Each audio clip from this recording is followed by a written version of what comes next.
Palabra a la asambleísta Dayana Pasley. Muy buenas tardes, señora presidenta, señores y señoras asambleístas. Pedro sufrió uno de los más grandes dolores que puede atravesar un padre: llegar a casa e informarle a su familia que ya no tenía empleo durante la pandemia. Esta no ha sido solo su realidad por 2 años, sino la realidad de miles de familias ecuatorianas. Y lo sé y lo puedo reconocer por los recorridos que hice en calle durante campaña y fuera de ella, donde las señales de saludo cambiaron por esta señal. Y todos aquí lo vivimos. Familias enteras sin un sustento que han podido sobrevivir gracias a la gran labor que realizan las organizaciones sin fines de lucro que se dedican a la distribución de alimentos donados por parte de las empresas que han tomado la decisión de sumarse a ser parte de la solución. Y ante esta cruda y dura realidad, ¿qué es lo que propone la ley que popularmente se conoce como Ley Pancita Llena? Que la solidaridad y la responsabilidad social de productores, procesadores, distribuidores, comercializadores e importadores de productos alimenticios sea una práctica permanente en el Ecuador. No hablamos de quitar bienes privados, sino que aquellos alimentos aptos para el consumo humano, con alto valor nutricional, que ya no van a venderse, puedan ser entregados de forma gratuita a quienes más lo necesitan. En nuestro país, de acuerdo a FAO, hay alimentos de sobra para lograr que cada ciudadano se acueste todas las noches con la pancita llena. Porque mientras 1.3 millones de ecuatorianos están subalimentados, se desperdicia alimento suficiente para dar de comer a 1.5 millones. Trabajar en evitar la pérdida y el desperdicio de alimentos y luchar contra el hambre puede hacerse desde distintos frentes y con distintas herramientas. Hoy la Asamblea Nacional, con la Ley Pancita Llena, estaría proporcionando una de estas herramientas. Una ley que visibiliza y regla la dinámica de la donación de alimentos. Señoras y señores, esto no es novelería, existe derecho comparado. Francia fue pionera en este tipo de leyes. Argentina, Panamá, Brasil y Colombia se han sumado a esta lucha para combatir la pérdida y el desperdicio de alimentos. La pandemia por el COVID dejó como consecuencia tragedias en la familia ecuatoriana: hambre, desempleo, muertes y más pobreza. Esta es una ley presentada en julio de 2019, hace 2 años y medio, y ya era necesaria.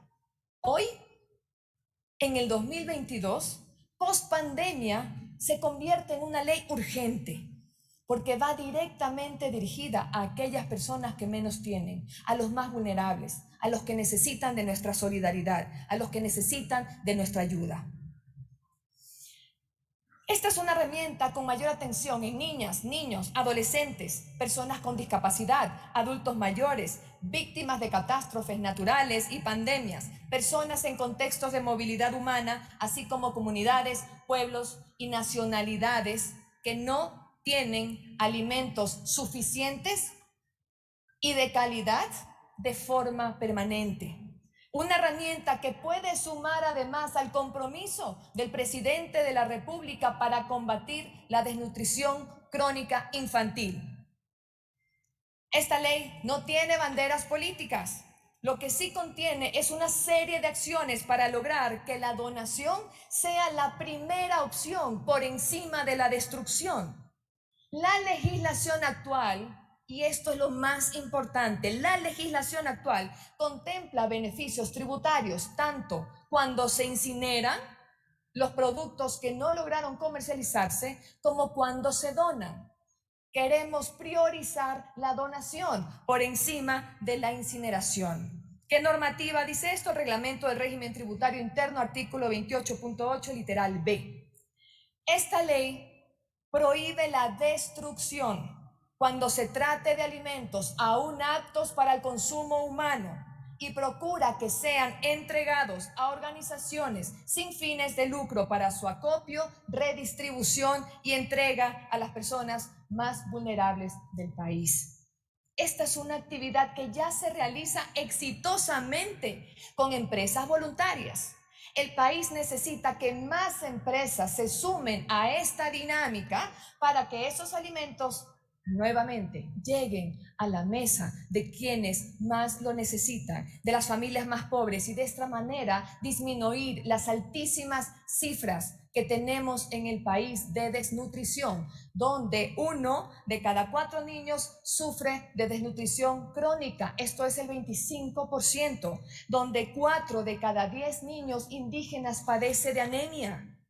Todo esto mientras que en el mundo 1 de cada 3 alimentos que se producen se desperdician en algún punto de la cadena. Ley Pancita Llena propone un orden de jerarquización que considera principios de economía circular para evitar la pérdida y ponderar la donación. Esta ley procura que se destinen los rubros por multa por incumplimiento de esta ley a programas y estrategias creados para combatir la desnutrición crónica infantil. Obliga al Ministerio de Agricultura y Ganadería a diseñar e implementar una política pública integral que contenga datos y diagnósticos para la correcta toma de decisiones y además para la evaluación de la implementación de esta política pública. Propone además desarrollar campañas de comunicación informativas y educativas para concienciar a la ciudadanía acerca de la importancia de no desperdiciar alimentos que otros puedan aprovechar. Permite que organizaciones receptoras de alimentos donados excepcionalmente puedan ofertarlos a precios ínfimos cuando han invertido en su reprocesamiento para alargar su vida útil como una dinámica de autosostenimiento. Establece además incentivos para donantes y facilitadores. Resalto la incorporación de esta última figura que permite a las personas colaborar con logística, con equipamiento, con infraestructura para las organizaciones receptoras. Señores y señores asambleístas, combatir el hambre debe unirnos. Resalto el debate plural que mantuvo la Comisión del Derecho a la Salud, en la que de forma unánime se aprobó este segundo informe.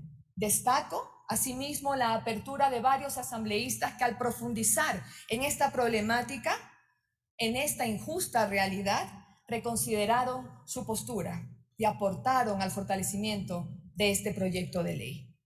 Me permito reiterar que la ley Pancita Llena no es una ley de beneficencia. Es una ley para generar conciencia frente a todos aquellos alimentos que, estando aún en buenas condiciones, terminan incinerados. Llamar la ley de sobras, como insensatamente se ha hecho también, es una crítica al duro trabajo de voluntariado que se realiza desde hace muchos años atrás y en el que participan empresas, fundaciones, iglesias y universidades. Tampoco esta ley entorpece la dinámica que hoy se da. No se exige a las organizaciones receptoras requisitos adicionales de los que ya implementan para realizar su actividad. No se burocratiza la dinámica, sencillamente porque funciona bien. Lo elevamos a ley para lograr mitigar el hambre en más personas en nuestro país. Desperdiciar alimentos en un país con hambre es inhumano. Estamos combatiendo un problema de salud pública. El hambre y la malnutrición limitan el desarrollo de las personas y las vuelven más propensas a sufrir enfermedades y como resultado no serían o no son capaces de mejorar su calidad de vida. El hambre limita el desarrollo de los pueblos. Para concluir, señora presidenta, ya mismo va a caer la noche y seguramente todos aquí en este pleno iremos a cenar. Sin embargo, no todos los ecuatorianos tienen esa posibilidad. Esta ley entonces nos invita a despertar, a romper con el status quo y reconocer realidades tan duras como las de Pedro, que son las realidades de miles de familias ecuatorianas que no tienen empleo y no tienen la posibilidad de llevar alimentos suficientes y de calidad a su mesa y que necesitan que estas donaciones se multipliquen, porque para ellos esto es cuestión de vida o hambre. Muchas gracias. Muchas gracias.